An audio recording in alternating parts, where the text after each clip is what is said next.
I'm Brian Walsh, author of the Emergency Responder Communication Skills Handbook. I want to give you a quick overview of my book using our mind map. In Chapter 1, How the Brain Works, we will explore how information is gathered by the senses and processed by the brain. I will explain the difference between the conscious and subconscious minds. This will help you understand why a specific event can cause a range of reactions.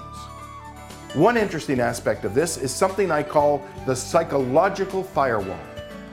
It is your mind's protection against threats to your own health and welfare. Technically, it's called the critical faculty, and it's always on guard with two significant exceptions. One, when you're very young and haven't yet fully developed your conscious mind. And two, when you are hypnotized, in other words, in a trance. It's really important to understand that when someone experiences a sudden agitation or stress, for instance, accident, injury, trauma, or serious threat, this person immediately goes into an altered state of consciousness.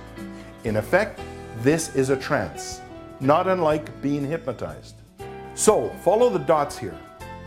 Accident equals trance equals critical faculty bypass equals highly suggestible. This means that correct communication is vital. Now, this is just the foundation for the whole book. Let's go on to Chapter 2, the skills. In an emergency, casualties are likely in trance. What a first responder says and does is just as critical as the medical attention being given. The victim could be anywhere from highly unfocused to highly obsessed. A patient in an agitated emotional state may be in a light, hyper-suggestible trance. This means that words have the power to go directly into the subconscious mind as directions to be followed. This effect is magnified when the attending person is in uniform.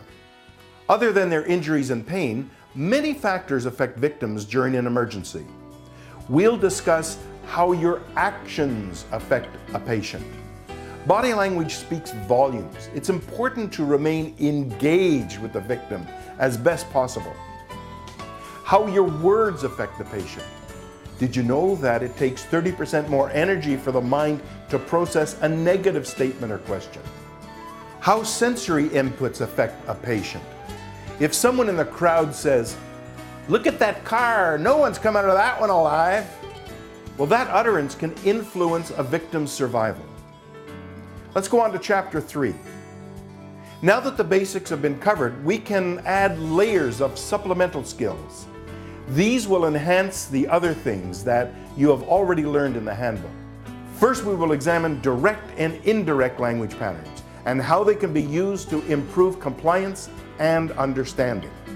Also, you will find an interesting article on just how vigilant a person's subconscious mind is, even while that person is under a general anesthetic.